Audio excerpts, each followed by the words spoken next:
So good morning या कहूँ good evening everyone, you are welcome to my YouTube channel. आज हम जो स्टोरी देखेंगे उसका जॉनर है magical, modern romance and slice of life. So let's begin. बहुत समय पहले की बात है। एक खूबसूरत झील सियोहो में एक इमोगी रहता था। आप सोच रहे होंगे कि ये इमोगी क्या होता है।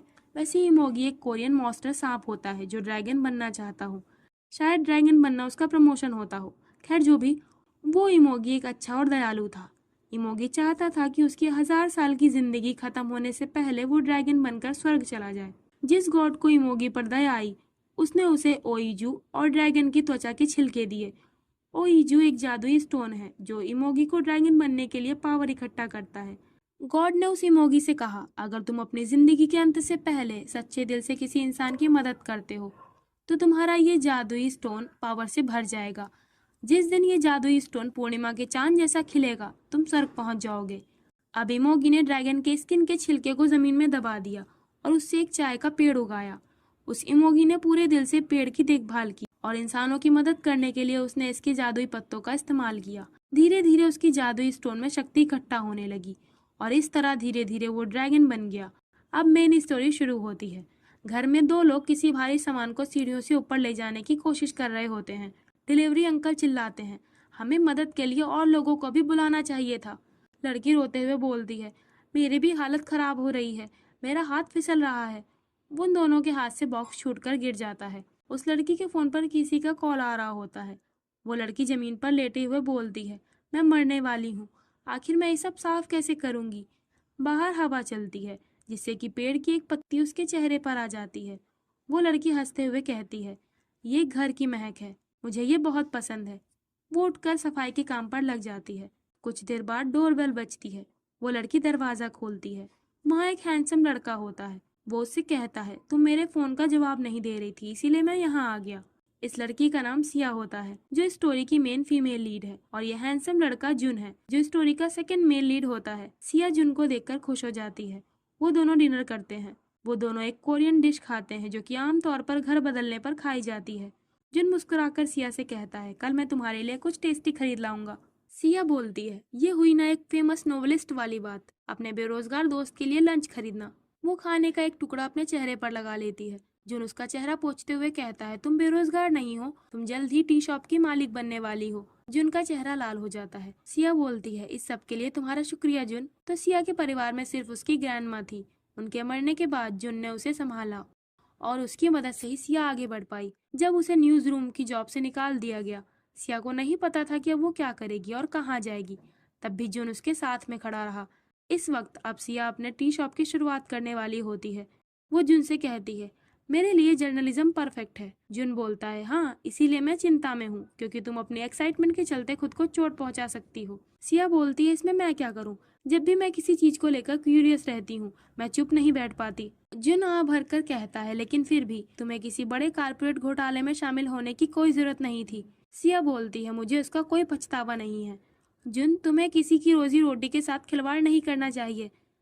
जुन कहता है, हाँ ठीक है, तुमने सही कहा, लेकिन तुम्हारा स्वागत है। सिया, तुमने अच्छा काम किया। सिया बोलती है, तुम्हारा थैंक यू, हम फिर से मिलेंगे। अब रात के समय दो लड़के एक पुराने घर के पास आते हैं। वो कहते हैं, ये एक भूत बंगला है। उनमें से एक बोलता है, मुझे डर लग रहा है, क्या हम वापस नहीं जा सकते। दूसरा लड़का बोलता है, अगर हम अभी वापस गए तो हम ये शर्त हार जाएंगे। वो लड़का दरवाजे के नीचे से अपने फोन में कैमरा ऑन करके घर के अंदर ले जाता है। वो लड़का कहता है, हम उन्हें ऐसा दिखाएंगे जैसे हम सच में उस घर के अंदर गए थे। तभी वो फोन में अंदर किसी आदमी का चेहरा देखता है और डर के मारे चिल्लाने लगता है। वो दोनों लड़के वहां से भाग जाते हैं। इस भूतिया घर के अंदर एक लंबे बालों वाला हैंडसम लड़का होता है। वो बोलता है, ये इंसान अब भी बेकार की चीजों के पीछे पागलों की तरह पड़े होते हैं। वो घर के आंगन में लगे एक पेड़ की ओर देखता है। उसे टच करने पर उसके हाथ की स्किन ड्रैगन की स्किन जैसी होने लगती है।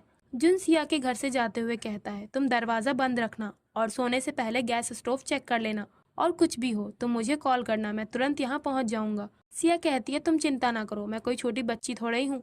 जुन बोलता है, फिर भी तुम दरवाजा खोलने के बाद ये मत पूछना कि वहाँ कौन है, जैसा कि तुमने थोड़ी देर पहले किया था। सिया कहती है, मैंने ऐसा इसलिए किया क्योंकि मुझे पता था कि ये तुम हो। जुन कहता है, ठीक है, अब मैं चलता हूँ। सिया उसे एक बॉक्स देते हुए कहती है, तुम्हें इसे अपने साथ वापस ले जाना चाहिए। जुन बोलता है, मैं ये तुम्हारे लिए ही लेकर आया था, ये मुझे आखिरी बार उस टी हाउस के स्टोरेज रूम को सही करते वक्त मिला था। मुझे लगा कि ये तुम्हारी ग्रैंडमा का होगा, इसीलिए मैं इसे यहाँ ले आया। वो सिया के सिर पर हाथ रखता है। सिया उसे थैंक्स बोलती है। अब रात के वक्त सिया उस बॉक्स को खोलती है। उसमें ग्रैंडमा की डायरी और कुछ लेटर्स रखे होते हैं। सिया उस डायरी को निकाल कर देखने लगती है। ग्रैंडमा ने बचपन में सिया के स्पोर्ट्स फेस्टिवल के बारे में लिखा होता है और उसकी पिक्चर लगाई होती है। उस डायरी में सिया के अवार्ड जीतने वाली पिक्चर भी होती है। ये सब देखकर सिया बहुत खुश लग रही होती है। एक पेज पर ग्रैंडमा ने लिखा होता है, मुझे लगता है वो पर्सन जो चाय की पत्तियां लेकर आता है उसमें कुछ स्पिरिचुअल पावर्स हैं। भले ही मैं उसे चाहे जितना पूछूं, पर वो मुझे नहीं बताता। हो सकता है कि उसके पास कोई जादुई चाय का पेड़ हो। ये पढ़कर सिया सोचती है, एक स्पिरिचुअल चाय की पत्ती और चाय का पेड़। आगे ग्रैंडमा ने लिखा, वो पर्सन अब यहाँ नहीं आता। मैं उससे मिलने के लिए उसके घर गई, पर मैं उससे वहां भी नहीं मिल सकी। पर उसने खुद को क्यों बंद कर रखा है? अब उस डायरी में आगे के पन्नों में दूसरी चीजों के बारे में लिखा होता है। सिया कहती है, क्या ये स्टोरी यहीं खत्म हो गई? ग्रैंडमा, आप इसे ऐसे कैसे खत्म कर सकती हैं? मैं बहुत क्यूरियस हूँ। लगता है आज रात मुझे नींद नहीं आने वाली। देन अगले दिन जुन सिया से मिलने उसके घर आता है। वो देखता है सिया की हालत काफी खराब हो रखी होती है। वह हैरानी से पूछता है, तुम्हें क्या हुआ? अब थोड़ी देर बाद सिया उसे बताती है, अपनी क्यूरियोसिटी के चलते कल रात वो बिल्कुल भी सो नहीं पाई है। जुन कहता है, सच में ये तुम्हारी क्यूरियोसिटी भी रुकने का नाम नहीं लेती। सिया बोलती है, इसीलिए तुम मुझे बताओ, तुम्हें पता होगा कि ये डायरी वाला इंसान कौन है ना? जुन कहता है, एक इंसान। सिया बोलती है, मैं उस पर्सन की बात कर रही हूँ जिसने ग्रैंडमा को चाय की पत्तियां दी थी। जुन सोचते हुए कहता है, वो अलग तरह की चाय की पत्तियां। सिया एक्साइटेड होकर पूछती है, हाँ तुम जानते हो है ना? जुन बताता है, मैंने तुम्हारी ग्रैंडमा को इस बारे में बात करते हुए सुना था। तुम्हें मालूम होगा, टूरिस्ट सेंटर से आगे एक पहाड़ है, लेकिन यहाँ के लोग उस पहाड़ पर नहीं जाते और वे टूरिस्ट को भी नहीं जाने देते। उस पहाड़ पर एक भूतिया घर है। उस घर के आसपास जाने से ही लोगों को बुरा महसूस होता है और कहा जाता है कि जो वहाँ गए वो कभी वापस नहीं आए। लोग कहते हैं कि वहाँ पर एक ड्रैगन रहता था और उस जगह को ड्रैगन गॉड का लैंड कहा जाता था। ये काफी पहले की बात है, पर अब वो एक सुनसान घर है। लेकिन मैंने सुना है कि अब वहाँ पर एक आदमी रहता है। सिया एक्साइटेड होकर कहती है, क्या सच में? ग्रैंडमा ने ऐसा कहा था। सिया गहराई से कुछ सोचने लगती है। तभी वो एक ईविल स्माइल देती है। जुन चिल्लाकर कहता है, तुमने दोबारा से उसी तरह स्माइल की। तुम अभी क्या सोच रही हो, मुझे बताओ। सिया भोली बनने का नाटक करते हुए कहती है, मैं तो कुछ भी नहीं सोच रही। सिया मन में बोलती है, मैं तो यही सोच रही थी कि मुझे उस इंसान से मिलना चाहिए या नहीं। देन अगले सीन में सिया रात के समय उस भूतिया बंगले के सामने खड़ी होती है। वो बोलती है, अच्छा तो ये घर है। अफवाहों के मुताबिक ये काफी डरावना है, पर मुझे इससे फर्क नहीं पड़ता। भूत और मॉन्स्टर्स, वो भी हमारे समय में, यहाँ कुछ तो राज जरूर है। जब भी कुछ पाना होता है तो लोग ऐसी ही कहानियां बनाते हैं।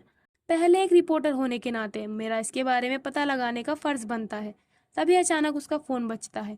ये जुन का मैसेज होता है। उसे सिया की चिंता हो रही होती है। सिया जोश में आकर बोलती है, डरो नहीं दोस्त, जैसे ही मेरी क्यूरियोसिटी का हल निकलता है मैं घर वापस आ जाऊंगी। वो अपने फोन को स्विच ऑफ कर देती है। वो दरवाजे से चढ़कर अंदर फांद आती है। तभी उसके पास से एक चूहा गुजरता है। डर के मारे सिया जोर से चिल्लाने लगती है। उसी वक्त सिया के सामने लंबे बालों वाला एक लड़का आता है, जिसे हमने पहले भी देखा था। वो सिया से पूछता है, तुम कौन हो? सिया कंफ्यूजन से उसे देख रही होती है। वो लड़का सख्त आवाज से कहता है, तुम यहाँ अंदर कैसे आई? सिया उसके हाथ में फोन देखकर बोलती है, तुमने भी एक फोटो ली है, यानी तुम भी मेरी तरह ही यहाँ आए हो। वो लड़का कहता है, क्या तुम्हारी तरह? सिया कहती है, हाँ हाँ, तुम्हें तो अफवाहों के बारे में मालूम ही है ना, कि यहाँ एक ड्रैगन या फिर कोई भूत रहा करता है। तुम भी यहाँ इसीलिए आए होगे क्योंकि तुम मेरी तरह इसके बारे में पता लगाना चाहते होगे। तो बताओ, तुम कुछ पता लगा पाए? तुम ऐसा फेस भी मत बनाओ, हम दोनों एक ही नाव में हैं। चलो हम जानकारी शेयर करते हैं। वैसे मैं एक टी शॉप पर काम करती हूँ। तभी वो लड़का गुस्से में उसका हाथ झटक देता है। सिया बोलती है, अगर तुम नहीं चाहते तो बोल दो, पर तुम मेरा हाथ क्यों झटक रहे हो? वो लड़का कहता है, तुम यहाँ मेरी जगह से निकल जाओ, get out of my house. तभी अचानक से आसमान में बिजली कड़कने लगती है। खिड़की के शीशे टूट जाते हैं और तेज बारिश शुरू हो जाती है। सिया इस सबसे बहुत डर गई होती है। वो लड़का हैरानी से सोचता है, ये नहीं हो सकता, आखिर में बारिश कैसे कर पाया? मैं तो अपनी शक्तियां पहले ही खो चुका हूँ, पर यह जरूर मेरी शक्तियों की वजह से हुआ है। वो एक घटना को याद करता है जहाँ पुराने समय के लोग एक नदी में फल गिराते हैं। नदी के तल में रह रहा ड्रैगन उस फल को देखता है और उसकी पावर से वहां बारिश शुरू हो जाती है।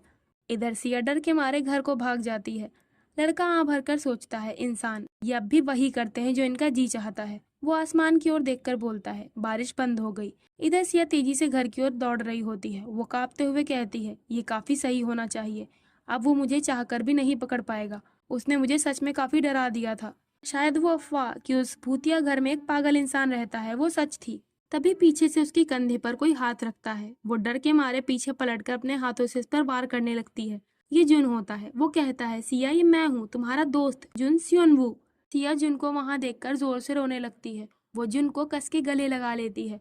जुन पूछता है, क्या हुआ, तुम ठीक हो? और बताओ हुआ क्या? क्या तुम्हें चोट लगी है? तुम्हें अकेले नहीं जाना चाहिए था, तुम मुझे कॉल कर सकती थी। सिया बोलती है, तुम तो जानते ही हो मेरी क्यूरियोसिटी मेरे ऊपर हावी हो जाती है और मुझे पता था कि तुम मुझे जाने से रोक देते, लेकिन तुम्हें कैसे पता चला कि मैं यहाँ थी? जुन कहता है, ये पहली बार नहीं है सिया जब तुम घर से अकेले बाहर गई हो। मैं काफी परेशान हो गया था। सिया बोलती है, सच में? तुम मुझे काफी अच्छे से जानते हो जुन। जुन कहता है, क्या ये तुम्हें अच्छा नहीं लगा? सिया बोलती है, तुम ये क्या कह रहे हो? मुझे ये अच्छा लगा। तुम आज बिल्कुल सही वक्त पर आए हो। वो उसके कंधे पर हाथ रखकर कहती है, छोड़ो भी, मुझे भूख लगी है। चलो मेरे लिए कुछ खाने को खरीदो। क्या मैं कोई महंगी चीज खा सकती हूँ? जिन बोलता है, नहीं। इधर वो लड़का अपने रूम में काफी थका लग रहा होता है। वो बोलता है, मुझे ये मालूम था, एक ऐसे ड्रैगन के लिए चमत्कार की जरूरत होगी जिसने अपनी शक्तियां खो दी है। उसके हाथ में वही जादुई स्टोन होता है। वो एक पल के बारे में सोचता है जब वो उसी जादुई स्टोन को अपने गले में पहने हुए कहीं जा रहा था। उस रोड पर एक तेजी से आता हुआ ट्रक एक बच्ची को टक्कर मारने वाला होता है। वो लड़का ये देख लेता है। वो दौड़कर उस बच्ची को धक्का दे देता है जिससे वो बच जाती है, पर वो खुद उस ट्रक के सामने आ जाता है। उसका जादुई स्टोन भी चिटक जाता है। अब वो लड़का मन में कहता है, मैंने अपने स्वर्ग जाने से एक दिन पहले अपनी सारी शक्तियां खो दी। ये आखिर कैसे पॉसिबल हो पाया कि मेरी शक्तियां अचानक कुछ सेकंड के लिए मेरे पास वापस आ गई थी? आखिर इसके पीछे का कारण क्या है? जुन अपने घर चला गया होता है। सिया अपने टी शॉप के घर पर वापस आ गई होती है। वो कहती है, मुझे जल्दी सोना चाहिए, कल मुझे अपना टी हाउस खोलना है। वैसे छोड़ो भी, मैं जुन से काम सीख लूंगी और देखूंगी कि आगे क्या होता है। सिया भूतिया घर में मिले लड़के के बारे में सोचने लगती है। तभी सिया चौंक कर बोलती है, जरा एक मिनट रुको, उसने कहा कि वो उसका घर है। वो लड़का कहता है, कहीं ऐसा उस लड़की की वजह से तो नहीं हुआ? ऐसा नहीं हो सकता। वो खड़ा होकर सोचता है, मुझे ये टेस्ट करना होगा। देन अगले दिन सिया अपनी टी शॉप में होती है। उसके पास जुन का मैसेज आता है कि आज वो उसकी मदद नहीं कर पाएगा। उसने सिया से बोला होता है कि वो चीजों को हाथ ना लगाए। सिया उस मैसेज को पढ़ते हुए बोलती है, मैं इतनी भी अनाड़ी नहीं हूँ। ये मेरी ग्रैंडमा की टी शॉप है, मुझे इस जगह के कोने कोने के बारे में पता है। सिया टी शॉप की सफाई कर रही होती है, पर वो सब कुछ ढंग से नहीं कर पा रही होती है। वो जोश में आकर खिड़की खोलती है। उसे रोड पर कई लोग दिखाई देते हैं। वो बोलती है, मुझे इसका अंदाजा था, आखिर ये जगह टूरिस्ट स्पॉट जो है। वो मेज को साफ करती है, तभी खिड़की से तेज हवा का झोंका आता है। धूल से सिया को खांसी आने लगती है। वो उस खिड़की को लॉक कर देती है। तभी कोई बाहर से शॉप का दरवाजा खोलता है। सिया बोलती है, माफ करना, अभी हमने टी शॉप ओपन नहीं की है। उसकी शॉप में वही लड़का आया होता है जो कल रात उसे भूतिया घर में मिला था। वो सिया को देखकर बोलता है, तो तुम यहाँ पर हो? इधर जुन अपनी मीटिंग में बिजी होता है। उसके साथ की लेडी कहती है, तुम अपनी पब्लिशिंग सेरेमनी के बारे में मत भूलना जो अगले हफ्ते शुरू हो रही है। जुन कंफ्यूजन से पूछता है, क्या अगले हफ्ते? वो लेडी कहती है, क्या तुम भूल गए? लगता है प्यार ने तुम्हें सच में अंधा बना दिया। आज अपनी गर्लफ्रेंड के साथ तुम्हारी डेट है, इसीलिए तुम बार बार टाइम चेक कर रहे हो, है ना? ये सुनकर जुन शर्मा जाता है। वो लेडी एक्साइटेड होकर कहती है, क्या सच में ऐसा ही है? तुम्हारी फीमेल फैंस ये जानकर शॉक्ड हो जाएंगी। अब जुन मीटिंग के लिए निकल रहा होता है। वो खुश होकर सोचता है, ये मेरी लंबे वक्त से इच्छा रही है। यहाँ टी शॉप में वो लड़का बैठा होता है। वो आसपास देखकर सोचता है, ये जगह बिल्कुल नहीं बदली। मैंने कभी नहीं सोचा था कि ये वही टी शॉप होगी। इधर सिया जुन को कॉल कर रही होती है, पर वो उसका फोन नहीं उठा रहा होता है। वो उस लड़के को छिपकर देखते हुए सोचती है, पता नहीं ये यहाँ क्यों आया है। मैंने कल इस पर ज्यादा ध्यान नहीं दिया, पर असल में ये काफी हैंडसम है। लड़का वहाँ के बर्तनों को गौर से देख रहा होता है। वो उन पलों को याद करता है जब वो सिया की ग्रैंडमा के साथ यहाँ आकर चाय पीता था। वो उनमें से एक बर्तन को टच करने चलता है। तभी सिया बोलती है, तुम ये क्या कर रहे हो? तुम डिस्प्ले पर रखे सामान को नहीं छू सकते। कम से कम इसके लिए तुम्हें शॉप के मालिक से तो पूछना ही चाहिए। वो लड़का बोलता है, पर मालिक है कहाँ? सिया कहती है, मालिक तुम्हारे सामने खड़ी है। क्या तुम्हें मालूम भी है कि मेरी ग्रैंडमा ने इन सब की कितनी देखभाल की है? वो लड़का सोचता है, ग्रैंडमा? सिया पूछती है, क्या तुम जानते हो? वो सिया की ओर देखकर ग्रैंडमा का चेहरा याद करता है। वो कहता है, तो जो लेडी इस शॉप को चलाती थी वो? सिया बोलती है, वो 2 साल पहले गुजर गई। यानी तुम मेरी ग्रैंडमा को जानते हो। चलो हम बैठकर बात करते हैं, मैं तुमसे कुछ सवाल पूछना चाहती हूँ। सिया अपने साथ में ग्रैंडमा की फोटो दिखाकर कहती है, ये मेरी ग्रैंडमा है, क्या तुम इन्हीं के बारे में बात कर रहे हो? वो लड़का हाँ में अपना सर हिलाता है। सिया अपना सर झुकाकर कहती है, मुझे नहीं पता था कि तुम मेरी ग्रैंडमा को जानते हो। मैं अपने बिहेवियर को लेकर तुमसे माफ़ी मांगती हूँ। लड़का सोचता है, हाँ, मैंने सुना था कि उनकी एक पोती है। तो ये लड़का हकीकत में एक ड्रैगन होता है। उसके एक्सीडेंट के बाद सिया की ग्रैंडमा उसे रोड पर घायल पड़ा हुआ देखती हैं। ग्रैंडमा उसे घर के अंदर लाकर उसकी मरहम पट्टी करती हैं। तभी वो अचानक से जग जाता है। वो उनसे पूछता है, तुम कौन हो और तुम मेरे साथ क्या करना चाह रही हो? ग्रैंडमा बोलती हैं, मैं तुम्हारे घाव पर मरहम पट्टी कर रही थी। ग्रैंडमा उसके सर पर हाथ रखकर बोलती है, मुझे बस केवल इस बैंडेज को ठीक करना है और ये पूरा हो जाएगा।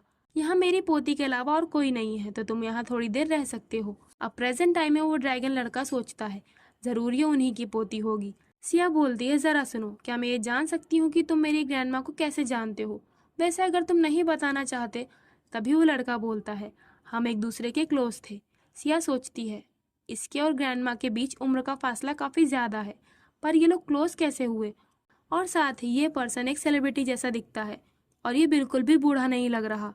तभी सिया के फ़ोन पर जुन के कॉल आने लगती है। सिया जुन के फ़ोन को काटते हुए बोलती है, ऐसी कई चीज़ें हैं जो मुझे समझ नहीं आई, पर मैं वो पूछती हूँ जिसके लिए मैं क्यूरियस हूँ। आखिरी बार जब मैं उस भूतिया घर में गई, उस वक्त तुमने चिल्लाकर कहा था कि ये मेरा घर है, तुम यहाँ से निकल जाओ। क्या वो सच में तुम्हारा घर है? पर अगर तुम नहीं बताना चाहते। तभी वो लड़का बोलता है, तुम सही हो। सिया हैरानी से पूछती है, क्या तुम कह रहे हो कि वो भूतिया घर, मेरा मतलब वो मकान तुम्हारा है और तुम उस मकान के मालिक हो?